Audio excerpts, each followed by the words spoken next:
I love right now is, McDonald's was in Farmville. Okay, so I promise you, those are the two furthest brands you could possibly have: organic farming and McDonald's. And yeah, you know what? The consumer playing that game, it was really relevant. It was a relevant message.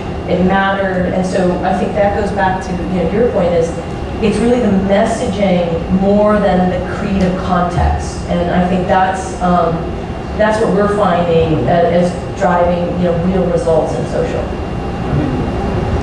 What's changed fundamentally is that the creativity, the creative message isn't just what happens once the consumer engages, it's how you set it up. So the Farm Bill, that's not this is the commercial, now we're going to figure out how to expand in the Farm Bill. The creativity was, how do we make these two things work? Same thing happens all the time as we're in new platforms, with mobile especially. It's what's the media idea becomes the creative idea, because there's no room in a text box, for a traditional creative messaging. So I think there's two levels of creativity now that the touch points have exploded. One of them is always going to be what's that creative brand message, but the other is how we bring it to life, because sometimes you get the message to someone in a new way, and that's enough to get them excited, right? Like, you figured out the next thing, you figured out the next technology, the next creative way to bring a consumer a message, and they already are listening because they're excited to see something new because you put the creativity in to deliver. I was going to say that the science and the creative are very entwined, and whether you hypothesize as to what the right creative is going to be in the right place, be it on a search ad or a tweet or a display ad or a TV commercial, you kind of run that hypothesis. Where I think there's a third level coming in a minute, and we just released something with HBO for TrueGlow, where the technology enables you to customize the message on the fly for that specific consumer and to that specific consumer. And because we know so much about people at the time they're viewing these ads, what does that stimulate in terms of what you can do with the creative? And there's a lot of new concepts come to life. Quick question, then we're going to go out to the audience here, but the customers that are coming to you now, are they coming in terms of their needs with marketers, with acquisition needs? And are they constantly in customer acquisition mode, or is there any kind of a sense that they're starting to move just from purely just acquisition to retention and nurturing and kind of keeping? Do they want to continue to stay in a mode of constantly reacquiring their customers? No. No. I mean, are they coming to you with those types of requests from strategies? For my division of Meredith, they're coming to us mainly for retention, loyalty building, and advocacy. What we leverage is the publishing backbone of Meredith to make those relationships happen. But our clients are obsessive about retention. See, I'm seeing the opposite. I'm seeing, and I don't know if it's indicative just of the specific things that I'm spending a lot of time on these days, but I'm seeing acquisition. Really? Yeah, I mean, particularly in the app space, which is what you'd expect, and that's starting to shift a little bit as people start to realize that downloads might not necessarily mean success, just driving large numbers of downloads or large amounts of traffic. But and perhaps it's to do with the economy as well, but I'm definitely seeing more focus on Just get me names. grow that consumer base. Right. Paul, what about you? I'm seeing clients buying all sorts of different ways. The best one from us is where they want revenue, and all those things are on the table. Is it efficient because it's coming from existing customers? Is it more efficient coming from new? Is it volume? Is it, where those are the fun ones where you get to do all the things we're talking about. And some customers come with, or some brands have very specific acquisition goals, very specific awareness goals, specific retention goals, and you deal with those as sort of separate entities. And a lot of times we're dealing with brands that have decided they want to test things at a tactical level, and sometimes they don't have an objective. They want to run a tactic and see what they can do with it and where it has influence. And that So many brands are you read a lot about the fact that, let's grow our Facebook fan count, and it's like the most ridiculous thing, because it's like, well, what am I going to do with them after? Right. And that's where like, we're coming in, because all right, now we have 1 million fans, and Great. You know, that's great. Let's try to do something with them as opposed to just saying we have a million fans. That's a very short. When Dan and I were in school together, he managed my band, and I would have loved a million fans, Dan. We didn't have Facebook. Really? To your question before, when you're asking about analytics, I think that that's the interesting thing. Another interesting thing about all of these channels that are emerging is that a lot of the typical things that we used to judge campaigns or awareness on aren't trackable or aren't as readily apparent. You know, with mobile, the numbers are there for every client I work with.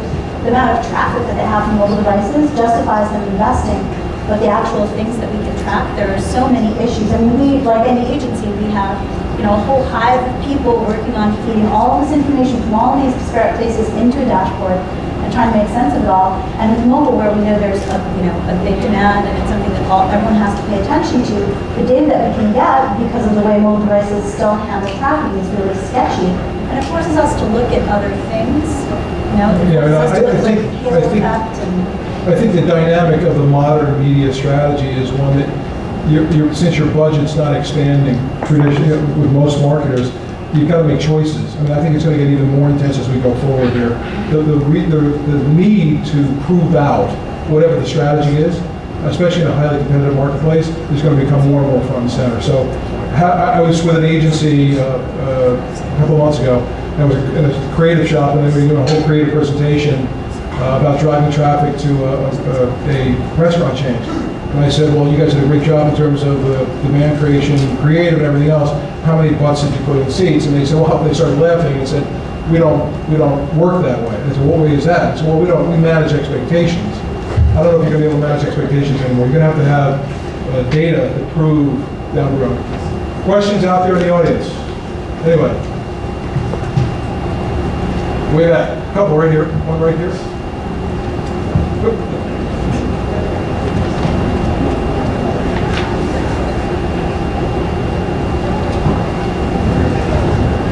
I'm Sandro from DataZoo, and you touched on a topic very interesting about the messaging, selecting the right messaging.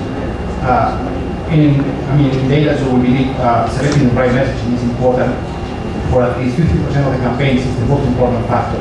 So how does the panel goes about discovering the right message for each audience type, for each type of content? So for social gaming, I'll just take it for social gaming because obviously like DataZoo, I mean, analytics and the data are the most important part. We determine a lot of what we deliver to a consumer based on what they're doing in the game.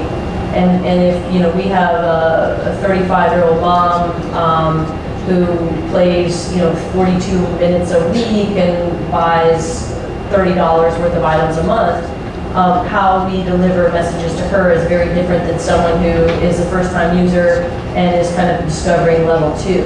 So first of all, we look at kind of in-game user behavior to spur those decisions. And with the mom who's already playing and spending, it's going to be a message about delighting and rewarding, and it's all under the halo of the advertiser.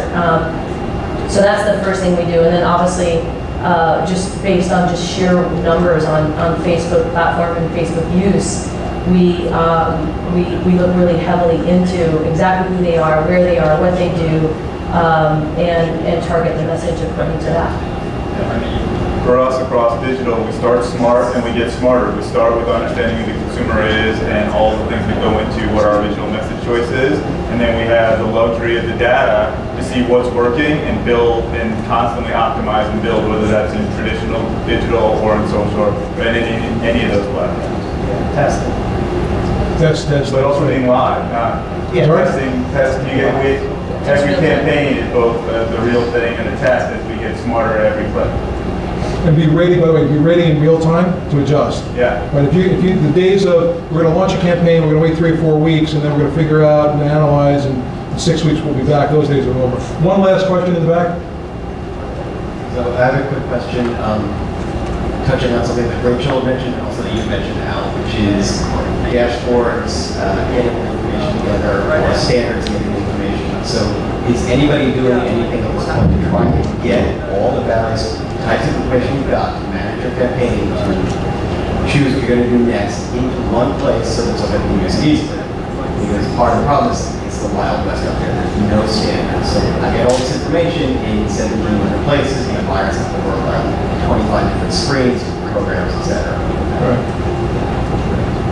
So is anyone doing this? Is anyone pulling all this data together? We are pulling together all information in a dashboard system called Planet, but again, it comes down to, because I think your question hits on a bigger industry issue, which is there aren't necessarily established benchmarks and agreed to objectives across a lot of these platforms. So we can get all the data together, but we're still creating as an industry what the 10 things are that we need to be seeing, because we'll have all those charts in one place, but I think we still need to, as a group, agree to what are the key objectives for everything to be working together to achieve. Yeah, the question is usually not the technology. It's like, okay, well, what data is accessible and most poignant for whatever the objective is, whether it's acquisition or retention. And defining that is often the hardest part. And what does success mean? The benchmarks that you're trying to get to within the framework of measurement, that's very complex. And with the number of different things we can do at the minute, it's often hard to predict. And I think there'll always be a human element to that. Our Sharp Analytics dashboard will pull in any kind of data you have from anywhere, but actually making sense of what that data means, it's like semantic search. I mean, it's still, maybe someone eventually would figure out how to automate the whole process and pull in all your data and then tell you what it all means, but I think it's, yeah, there's a human element there. And I'll give a quick plug for Zeta. We are doing a lot of that, a lot of what Dan has said and David said. We have tools, we have our own platforms, and most importantly, I think the team, we're talking about the human capital behind all of our organizations. These are folks that when they're working with customers, helping planning out strategy, or looking at all those different analytic reporting and trying to make sense of those things. And I think having them all in one place, we have that at Zeta, really helps us be more proactive in terms of making the kind of recommendations that companies and marketers want. I want to thank my panel. I want to thank the audience. Thank you very much. It's a great topic. Thank you.